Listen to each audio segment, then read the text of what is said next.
Kenapa akhirnya mau ke ladang dakwah nih? Pertama dicemplungin. Dicemplungin justru? Dicemplungin, karena ditakut-takutin. Saya ditakutin malah jadi nyemplung ya? Sama guru saya, Ustaz Adi Hidayat. Masya Allah. Saya tetap musik-musik seperti dulu waktu ngeband, waktu bawain musik-musik pop sama, nggak ada bedanya. Yang saya bedakan lirik. Oke. Liriknya ngajakin ke masjid, ngajakin istighfar, ngajakin sholawat. Makanya nggak ada yang ngeliatin saya dari ujung rambut, ujung kaki, tato begini, baju, segala. Nggak ada, karena mereka udah biasa kan ngeliat saya. Selamat datang di Rukun Podcast. Ini dia aktivitas gue. Cowok itu suka yang cepat dan praktis. Apalagi kegiatan yang super padat kayak gue, dari mulai olahraga sampai kerja. Bara Formen terbuat dari bahan alami pilihan, fresh, praktis, melembabkan dan menyehatkan kulit. Bikin hari lo makin pede. Bara Formen, cara simple menjadi versi terbaik lo.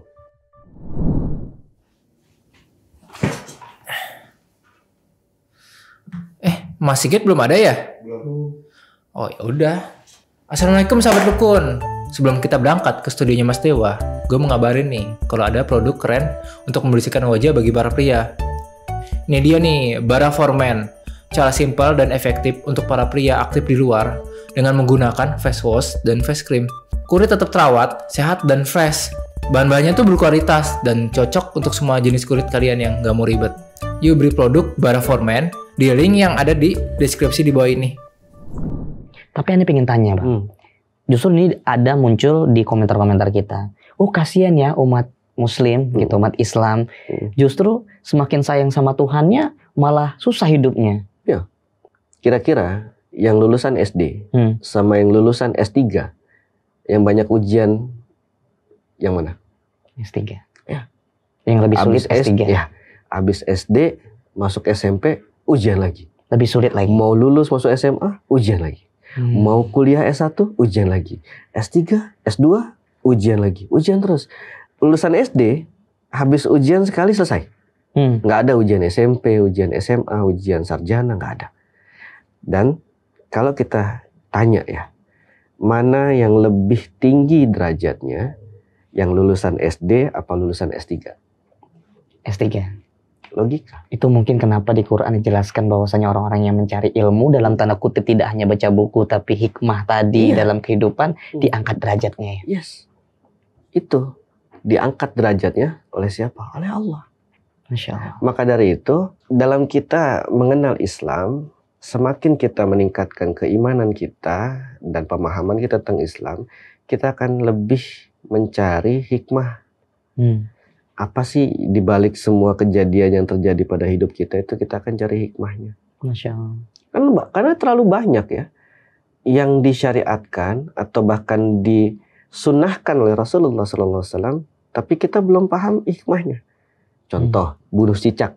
Udah denger gak? Iya. Sunnah gak itu? Kenapa bunuh cicak jadi sunnah itu? Nah itu. Padahal yang lain nggak boleh.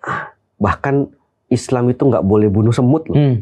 Tapi kenapa membunuh cicak dianjurkan, bahkan disunnahkan? Kenapa itu Bang? Ya itu dia hikmahnya, yang kita nggak tahu. Allah tuh cuman kepingin kita kerjakan saja sudah. Hikmahnya entah apa, mungkin bisa kita tahu atau guru-guru kita bisa mengajari atau memberi tafsir atau pemahaman tentang hikmah di balik ini semua. Tapi kalau ada banyak hal yang tidak bisa dijelaskan, ya kita harus punya keyakinan bahwa ada hikmah di balik itu doang. Masya Allah. Segitu Islam, sami'na wa ata'na, ya Allah, saya dengar, saya lihat, dan saya kerjakan. Itu nggak pilih. Kayaknya kalau zaman sekarang nggak pacaran nggak asik nih, nggak enak nih. Beda. Iya. Jadi pemahamannya tuh sesuai nafsu dan keinginan diri sendiri saja sudah. Segitu nggak pedulinya umat Islam terhadap Islam. Karena apa? Karena nggak ada ilmu. Orang nggak ada ilmu tuh selesai. Jangan mentang-mentang, wah, ibu saya, bapak saya, kakek, buyut, eyang, kakung semua udah Islam. Saya ini keturunan Islam, kiai dulu. Tapi dia nggak belajar tentang Islam, tidak mau mendalami tentang Islam, tidak mau memahami apa itu Islam, ya percuma. Akhirnya apa? Mereka akan memahami Islam dengan cara dan nafsu mereka sendiri. bukan dengan hikmah, bukan dengan tafsir yang betul, bukan dengan guru-guru yang baik. Orang kan lebih sekarang belajar lewat Syekh Google. Syekh Google ya, Syekh Google dan Syekh YouTube. Syekh Google dan Syekh YouTube. Nah ini kan, padahal kalau kita punya guru, setiap masjid ada ustadznya. Kita mau nggak belajar sama mereka? Kita mau nggak memperbaiki bacaan Quran kita? Jangan-jangan selama ini kita sholat, bacaan sholat kita belum benar. Iya. Jangan-jangan sunnah-sunnah dalam sholat belum kita kerjakan. Segitu banyaknya.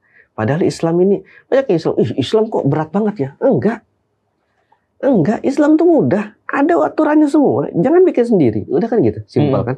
Ada aturannya, jangan bikin sendiri, kerjakan saja. Samina wa atona. Nih, diajarinnya seperti ini, ngomongnya begini, udah ikutin aja. Nggak perlu ditambahkan, nggak perlu dikurangi, nggak perlu dimodifikasi, nggak perlu. Itu Islam. Coba lihat saudara-saudara kita agama lain. Ya, sama-sama tahu ya. Mereka kembangkan semua. Iya. Wah, begini nggak asik nih, tambahin begini. Wah, ini nggak enak nih, kurangin aja, ganti. Islam nggak bisa. Itu Islam indah. Sama kayak kita beli handphone, terus ada buku panduan penggunaan. Iya. Jangan dekatkan ke air, apa nanti rusak segala macam. Itu kan ada aturannya semua. Iya. Sama. Manusia ini diproduksi oleh Allah. Allah sebagai produsen itu juga ngasih buku tuntunannya. Iya. Al-Quran dan hadis. Dan Al-Quran tidak ada kata-kata Nabi Muhammad dalam Al-Quran. Semua pure perkataan Allah. Perkataan Nabi ada di mana? Di hadis.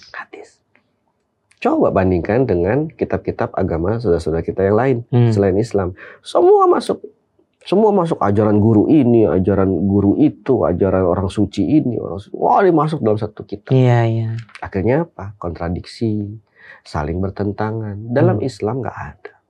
Bahkan kita buka pertama kali Al-Quran, zalikal kitabul la raiba fihi hudal lil muttaqin. Nggak ada buku kayak begitu. Nggak ada keraguan nih dalam buku ini, dalam Al-Quran. Itu kita berbuka. Cek nih, saya punya buku banyak. Selalu prakata penulis, selalu ada kata-kata, kami tahu masih banyak kekurangan dan jauh dari sempurna buku-buku yang kami buat selalu. Tapi kalau Al-Quran, zalikal kitabul la raiba fihi, nggak ada keraguan dalam Al-Quran. Masya Allah. 80% sudah terbukti secara sains, yang 20% belum. Kenapa? Kurang tahu. Karena masa depan ini bisa 20% tentang neraka, akhirat, padang mahsyar, mizannya Allah, surga. Nggak mungkin kan Ustadz mau ceramah soal neraka surga, mati dulu deh. Iya. Mati dulu. Atau dia mau cerita soal alam kubur, dia mati dulu, dikubur seminggu. Baru cerita deh. Bangunin lagi, catat gimana. Nggak bisa. Iya. Tapi kita yakini karena apa? Ini perkataan Allah. Dan itu pedoman untuk umat manusia. Ya, pedoman untuk umat Islam. Nih, sebelum pertanyaan berikutnya, saya selalu bilang seperti ini. Saya pernah waktu itu ngobrol sama orang ateis. Ateis nih, berarti nggak percaya sama Tuhan ya? Okay. Jangankan Tuhan, neraka, surga, akhirat semua. Nggak percaya. Nggak ada percaya. Alam kubur nggak ada. Kita berlogika saja. Kita Islam, dia ateis. Oke. Jika ateis ini benar, nggak ada itu Tuhan. Surga, neraka, akhirat, padang mahsyar nggak ada. Alam kubur nggak ada. Nggak ada semua. Ateis ini benar. Kira-kira kita sebagai Islam selamat nggak? Harusnya selamat. Iya dong, aman. Mau dia Nazi kayak Hitler apa segala macam. Karena memang nggak ada. Kayak pokoknya semua orang-orang jahat ini aman semua. Termasuk kita yang Islam. Yang setiap hari sholat, setiap hari ibadah, setiap hari beramal soleh. Aman nggak? Aman. Seandainya dia benar. Tapi kita balik, bagaimana jika Islam benar? Mereka nggak aman. Makanya saya bilang, agama Islam ini seperti bawa payung. Kita pergi dari rumah, keluar dari rumah, bawa payung lipat. Itu masukin tas kayak, masukin keranjang kayak, taruh di motor, di mobil. Simpel kan? Kecil kan? Kalau nggak hujan masalah nggak? Nggak masalah. Nggak ada masalah. Kalau hujan? Malah menguntungkan. Aman. Nggak basah kuyup, masuk angin, dikerokin nanti. Aman. Itu payung. Islam ini payung. Islam ini kenapa dibilang selamat? Karena memang untuk menyelamatkan kita, umat manusia. Dan saya juga sering pesan sama teman-teman yang mu'alaf. Jangan bersedih kalau keluarga kita atau saudara kita belum Islam. Bahkan orang tua kita belum Islam. Bisa jadi dengan kita Islam, kitalah yang akan bisa menyelamatkan mereka semua kelak. Memang dalilnya jelas. Semua orang kafir tempatnya neraka. Semua orang kafir tempatnya neraka. Tapi ada juga riwayat yang menyampaikan bahwa semua penghuni surga akan Allah kabulkan apapun pintanya. Masya Allah. Ini bukan kontradiksi ya. Tapi setiap penghuni surga Allah akan kabulkan apapun pintanya. Itulah bentuk rahmat dari Allah. Ya, sekalipun gak masuk akal. Ya Rob, dulu di dunia saya orang miskin, tukang becak. Ngiler aja ngelihat orang pakai Lamborghini. Ini jadi di surga nih. Mau dong Lamborghini, dikasih nggak mau? Kasih dong. Kasih. Termasuk juga memberi syafaat orang-orang yang dia cintai. Jadi jangan sedih kita teman-teman yang mu'alaf gini. Aduh, kita dibuang sendiri. Mungkin saja, insya Allah kalau kita ibadah taat kepada Allah, justru kita bisa menyelamatkan orang-orang yang kita cintai. Masya Allah, amin, amin. Insya Allah. Amin. Nah, Bang, kalau bicara soal journey-nya sudah 5 tahun, kemudian akhirnya melihat dari ngobrolnya kita ini udah Masya Allah. 10 tahun loh. Total 10 tahun ya sekarang. Iya kan, jadi 5 tahun sebelum Islam, terus syahadat 2017, sekarang ini 5 tahun lagi nih. Nah, ini udah 5 plus 5, 10. Nah, ketika sudah memahami dan insya Allah luar biasa menemukan keindahan, kebenaran di Islam, kenapa akhirnya Bang Dewa mau dan istiqomah sampai detik ini berada di ladang dakwah? Artinya kan kalau misalnya kita bicara soal mu'alaf kan bicara soal perspektif sendiri ya, mencari kebenaran untuk diri kita nih. Di mana sih sebenarnya antara informasi Islam yang dulu katanya teroris dulu segala macam, akhirnya sudah menemukan. Kenapa akhirnya mau ke ladang dakwah nih? Pertama dicemplungin. Dicemplungin justru. Dicemplungin karena ditakut-takutin. Saya ditakutin malah jadi nyemplung ya? Sama guru saya, Ustaz Adi Hidayat. Masya Allah. Dewa, dulu bikin lagu banyak Ustaz. Yang dikenal atau yang banyak dinyanyikan atau yang masih didengar sampai sekarang masih banyak. Banyak, ada 40-an mah. Sebanyak itu, iya. Ada yang menyampaikan soal syafaat? Nggak ada Ustaz. Semuanya maksiat, pacaran, cinta-cintaan. Ya gitulah pokoknya, anak muda banget lah, percintaan apa segala macam, putus cinta, sakit hati. Makanya kan sekarang ada istilah sad boy. Sad boy, benar. Sad boy. Sedih ya orangnya. Gimana mau jihad, sedih melulu kan. Umat Islam dibikin galau aja, jadi nggak punya semangat untuk hidup. Nah, saya ngerasa lagu-lagu saya dulu seperti itu. Sampai Ustadz bilang, guru saya, itu bisa jadi dosa jariah nanti. Wah, bingung nih baru-baru Islam. Ngedon gak itu waktu? Apalagi nih dosa jariah nih, gak ngerti kan. Apa itu dosa jariah? Nanti kita sudah jadi tulang benulang dikubur pun dosanya tetap jalan. Dosa itu tuh. Mau gak? Gak mau saya bilang. Iya iyalah, siapa yang mau? Gak mau. Nah, kalau gak mau, ayo dakwah. Dakwah itu mengajak. Oke, saya kasih contoh. Misalnya Mas Sigit ketemu seorang mu'alaf. Oke. Mas Sigit ajarkan satu hal sederhana sekali. Bismillah misalnya. Bismillahirrahmanirrahim. Segitu aja. Bayangkan Mas Sigit. Setiap dia ucapkan itu, Mas Sigit dapat pahalanya. Masya Allah. Betul gak? Terus mu'alaf ini menikah.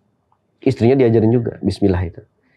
Setiap suami istri ini mengucapkan Bismillah, Mas Sigit dapat pahalanya. Terus nanti mereka punya anak, anaknya diajarin. Anaknya ntar menikah, pasangannya juga diajarin. Nanti mereka punya anak lagi, anaknya diajarin terus. Ilmu yang bermanfaat. Ya, dan itu baru perkara kecil, baru bismillah.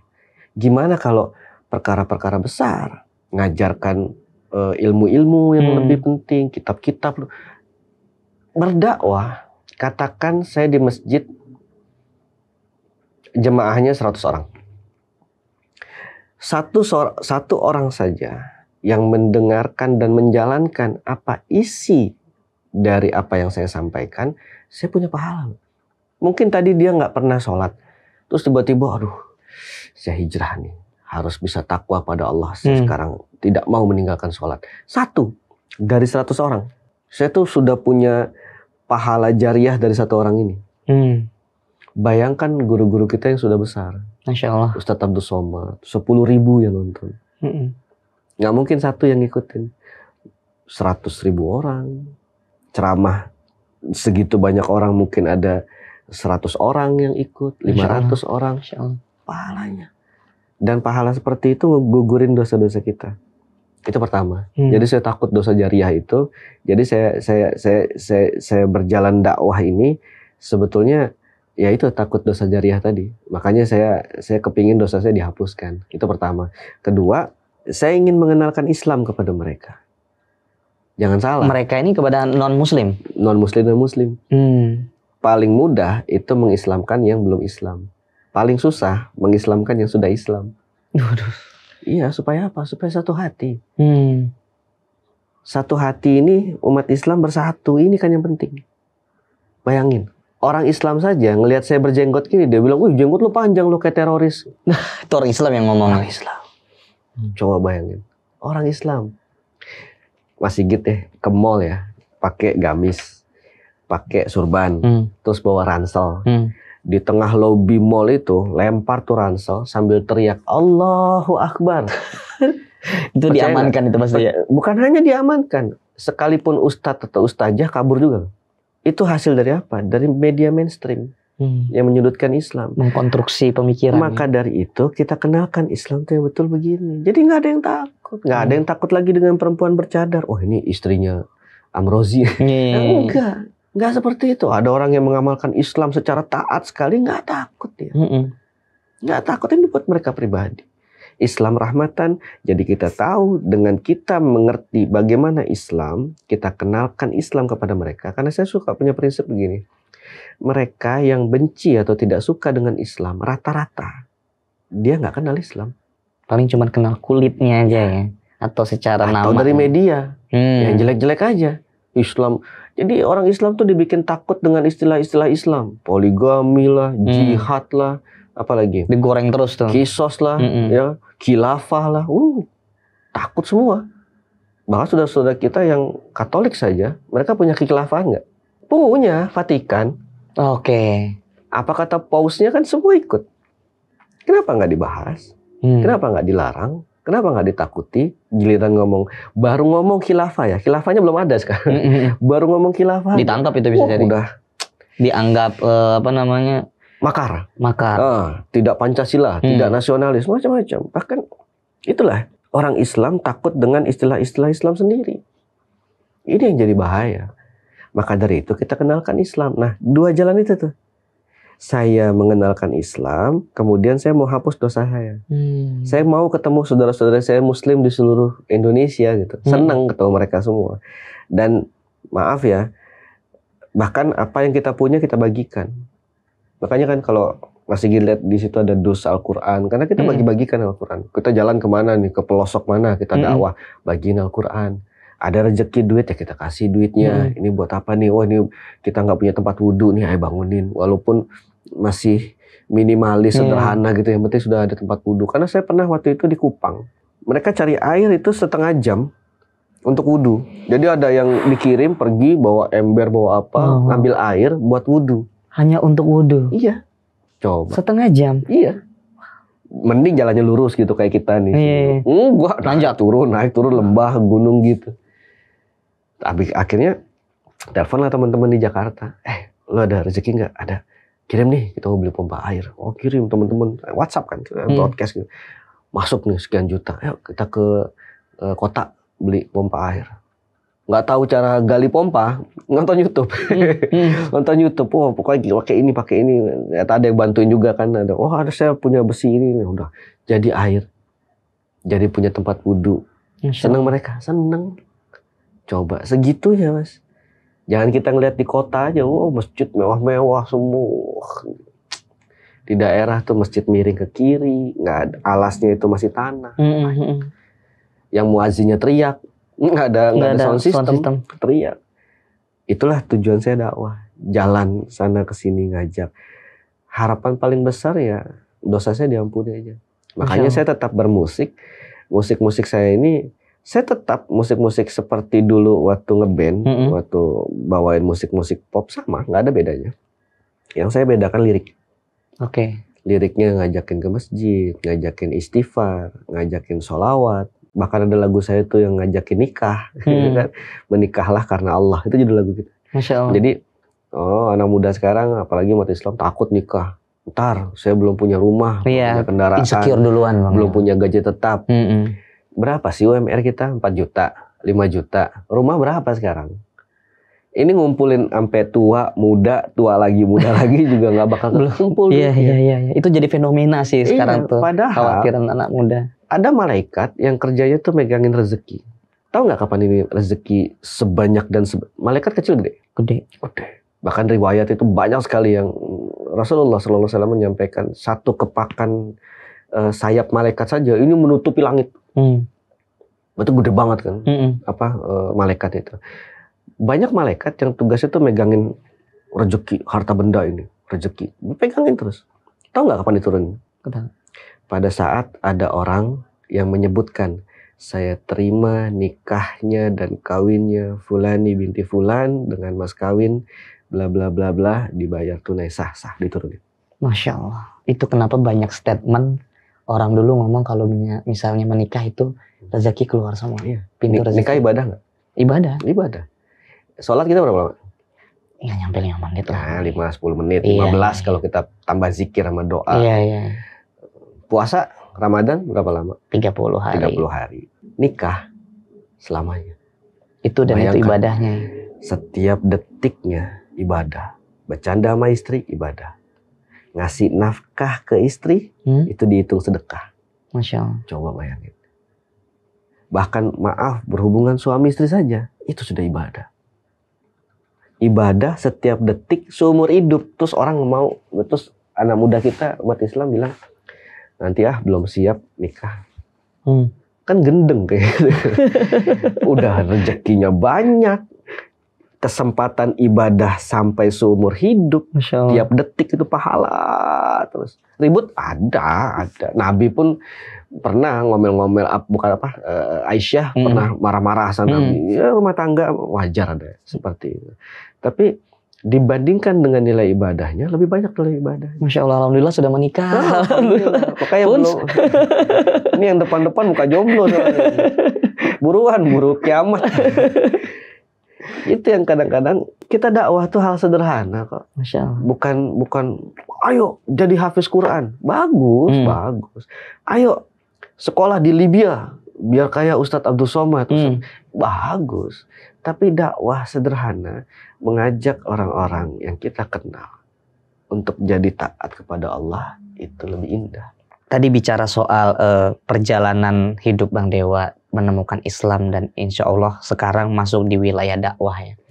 Kasih saran sama sahabat rukun buat kita semua yang mendengarkan ini, bagaimana cara istiqomah? Lagi-lagi kan kalau bicara soal keinginan untuk kebaikan, dakwah, bicara soal ibadah, kayaknya hampir semua umat muslim itu tuh punya jawaban yang sama, yaitu iya mau.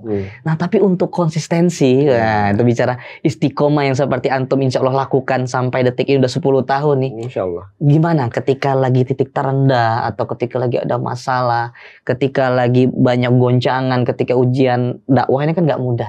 Gimana itu Bang? Kewajiban kita sebagai umat Islam itu ada 2. Pertama belajar, kedua dakwah. Mengenalkan Islam, mengajak orang-orang lain untuk taat juga, untuk ikut taat kepada Allah. 2 ini wajib. Belajar ya sudah pasti. Walaupun 2 ini sudah dijalankan, iman naik turun nggak? Naik turun. Ya. Saya punya rumus yang ketiga. Saya selalu mendekat dengan orang-orang yang saya lihat dia soleh. Karena itu penting banget, berasa banget. Ya, sehebat apapun ketawa kita lagi nongkrong, ini orang-orang yang dengar Allahu Akbar, sholat dulu ya, masjid. Enak banget gitu. Ngumpul sama mereka tuh enak banget. Waktu bercandanya ada, waktu hangoutnya ada, ngobrol macam-macam, ada bahkan lebih banyak menjurus ke arah agama. Dan setiap kegiatan ibadah mereka udah biasa aja ngajak kita. Ya, sholat dulu. Kita lanjut lagi. Enak banget. Makanya itu selalu yang ketiga tuh. Dan teman-teman mualaf saya selalu sarankan seperti itu. Datang ke lingkungan masjid. Wah, maksud saya bawa bapak semua. Nggak apa-apa. Jadi kan pikiran kita dewasa. Nggak apa-apa. Lingkungan majelis taklim. Lingkungan teman-teman yang soleh. Dan saya di lingkungan musisi ini juga saya termasuk seneng ya. Karena apa? Banyak banget teman-teman musisi kita itu yang hijrah. Awalnya saya gaul sama Mas Sakti, Silawan Seven. Bayangin. Dulu SMP. Saya manggung pertama kali. Manggung main band pertama kali. Itu bawanya lagu Silawan Seven. Oke. Masih inget. Saya cerita gitu ke Mas Sakti. Ya ini udah tua banget. Karena jauh banget ya usianya. Udah jauh sekali usia. Tapi apa? Bareng kita dakwah. Waktu itu ke NTB bareng sama beliau. Terus banyak teman-teman yang lain. Banyak banget. Baru saja kemarin saya ngisi manasik umroh gitu ya. Persiapan untuk berangkat umroh itu. Untuk teman-teman kotak. Ada Tantri, ada Cua, dan teman-teman manajemen official lainnya. Padahal musik mereka rock. Ngerok banget metal. Tapi kalau orangnya sudah hijrah, itu enak kita ngobrol. Ngobrol sebentar, ketawa, kenceng ketawa, Allahu Akbar, sholat dulu bentar, enak. Nah, ini yang kita jangan jauhin. Jadi kalau teman-teman semua punya kenalan teman soleh, jangan dijauhin. Tempelin terus, apalagi kalau dia guru. Atau kalau dia ustadz sekalipun, tempelin terus. Sekedar WhatsApp kah atau apakah, Bang nanti aku mampir ya. Biar ngerasain gimana sih ada di lingkungan orang-orang soleh. Insya Allah. Satu masjid, kayak tadi kita sholat di masjid, itu kenal semua. Makanya nggak ada yang ngeliatin saya dari ujung rambut, ujung kaki, tato begini, baju, segala. Nggak ada, karena mereka udah biasa kan ngeliat saya. Bahkan nyapa gitu, kemana? Oh sakit, bed rest. Jadi nggak keluar, takut nularin apa segala macam. Itu. Jadi belajar, kita sebagai umat Islam ini belajar pahami tentang Islam sebenar-benarnya itu seperti apa. Kedua, kenalkan Islam pada mereka. Insya Allah. Kenalkan Islam. Nah, dari dua ini belajar dan dakwah. Jangan mikir dakwah jadi ustadz, ustazah, dai. Cukup jadi jati diri kita apa adanya, tapi kita paham tentang Islam, kemudian kita jelaskan dan kenalkan Islam pada mereka. Apa itu Islam sebenarnya? Dua ini saja sudah gugurin dosa kita. Oke. Yang ketiga, yang tadi itu, lingkungan, teman-teman, sahabat. Ada sih satu lagi yang keempat, yang diajarkan Nabi, selalu minta ampun, istighfar. Gampang kan? Kita naik motor, nyetir mobil, jalan, nongkrong di warung kopi sama teman-teman sambil ngobrol. Dalam hati kita istighfar, astagfirullah. Insya Allah, Allah akan jaga kita terus, akan tetap jaga istiqomah kita, hidayah kita. Sederhana kan? Nggak harus, gimana caranya biar istiqomah? Wah, kuliah di Saudi. Enggak. Hafal 5 kitab gundul. Benar. Enggak. Cukup dengan punya teman-teman, lingkungan, dan orang-orang terdekat yang kita kenal adalah orang-orang yang soleh dan soleha. Masya Allah. Daging semua ini, Masya Allah. Emang aneh di pasar. Ini semoga menjadi ladang amal jariah kita juga ya, Bang Dewa ya. Mungkin sahabat rukun ada inspirasi, kemudian, iya benar kata juga kata Bang Dewa ini, relate banget ya. Nah itu bisa menjadi kebaikan kebersamaan kita di umat ini ya. Belajar, Kenalkan Islam, komunikasi dengan Allah, dengan baca Quran,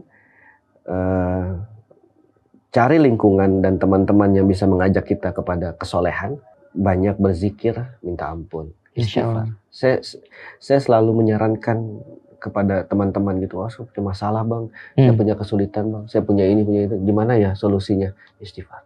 Allah mengabulkan doa orang-orang yang dosanya sedikit. Betul gak? Ingat ya, catat kata-kata saya. Allah mengabulkan doa orang-orang yang dosanya sedikit. Kita dosa dikit banyak? Banyak dong. Banyak banget, gak kehitung. Bahkan dari tadi kita bangun sampai kita ngobrol sekarang, berapa dosa kita kerjain, udah gak tahu. Banyak banget. Cara biar sedikit dosa gimana? Istighfar. Astagfirullah. Gampang sekali. Astagfirullah. Tapi orang malas ngelakuin. Lebih senang nonton YouTube, lebih senang main game, lebih senang. Boleh main game, nonton YouTube nggak apa-apa kan, yang zikir hatinya kan. Iya. Astagfirullah. Atau juga mendengarkan atau menonton. Sambil main game. Astagfirullah. Panggilan sholat, ayo sholat. Taruh. Enak banget. Seru ya kalau sederhana begitu. Main Mobile Legends itu tidak maki-maki tapi ya astagfirullahaladzim gitu. Antit lu. Gitu. Nggak ada banyak kali kata-kata yang sensor gitu. Enggak. Astagfirullah. Makanya orang suka nanya, bang masih main game? Kan ada stick kan. Iya. Masih ya? Masih saya bilang. Masih. Justru game yang saya mainkan kan bola nih. Game bola. Itu yang selalu mendekatkan saya pada istighfar tuh itu. Karena setiap kebobolan, astagfirullah, kok susah banget ini, jago-jago. Soalnya main online kan. Oke. Sama orang di luar apa gimana. Sama bikin musik juga gitu. Ini kok susah banget ya. Saya nyari satu bagian saja. Misalnya main gitarnya atau main pianonya atau drumnya. Satu bagian saja. Itu nggak semudah orang bayangkan. Kadang-kadang itu kita lihat sih tadi Bang. Ketika lagi set, kok diulang lagi, karena sulit sekali nyari yang pas, yang benar, yang betul-betul akurat di situ. Nah, kadang-kadang dalam keadaan kesel, astagfirullah. Kadang sebelum nyalain bismillah. Ya Allah bantu ya Allah, kayak gitu. Indah banget ya. Insyaallah. Islam ya. Islam itu. Insyaallah. Cuman Islam yang ngajarin kayak begitu. Alhamdulillah. Terima kasih banyak nih Bang Dewa atas sharingnya. Ini daging semua Masya Allah. Jadi gak hanya sekedar ngobrol-ngobrol di satu waktu, tapi Insya Allah ini jadi inspirasi. 10.000, 20.000, ratusan ribu, bahkan menjadi puluhan pun kita niatkan ibadah. Insya Allah. Niat lillahi ta'ala. Masya Allah. Saya mau pesan terakhir nih. Apa itu? Buat teman-teman yang nonton atau teman-teman mu'alaf, mantan mu'alaf, pokoknya siapapun. Yang merasa bisa bernyanyi, kemudian ingin membawakan lagu-lagu rohani Islam, ya jangan sungkan menghubungi Mas Sigit, menghubungi Rukun, atau menghubungi saya langsung. Boleh itu? Boleh, kita rekaman, kita dakwah. Nanti kita cantumin di deskripsi juga. Insya Allah. Nanti tinggal klik nih buat sahabat nih. Tinggal WhatsApp, saya kasih nomor WhatsAppnya. Nanti tinggal WhatsApp, mau nggak kita rekaman? Ayo. Luar biasa nih. Nih buat sahabat Rukun. Kapan lagi nih ada tawaran dari Bang Dewa? Rekaman mahal loh. Rekaman itu rata-rata paling minim sekitar 50 sampai 80 juta. Ini kita nggak usah mikirin itu aja. Pokoknya kita bisa bernyanyi, mau berdakwah, dan niatnya lillahi ta'ala, bukan saya pengen terkenal seperti artis ini.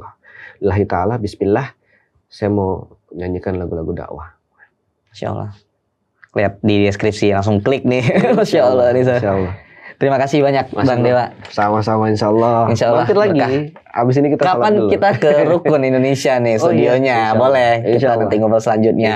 Buat sahabat Rukun juga jangan lupa untuk di subscribe tentunya. Karena kita biar semangat nih untuk menghadirkan narasumber-narasumber pilihan insya Allah manfaat dan cerdas. Dan jangan lupa juga untuk di like, komen, dan di share. Terima kasih sahabat Rukun. Bang Dewa. Insya Allah. Assalamualaikum warahmatullahi wabarakatuh. Waalaikumsalam warahmatullahi wabarakatuh. Selamat datang di Rukun Podcast.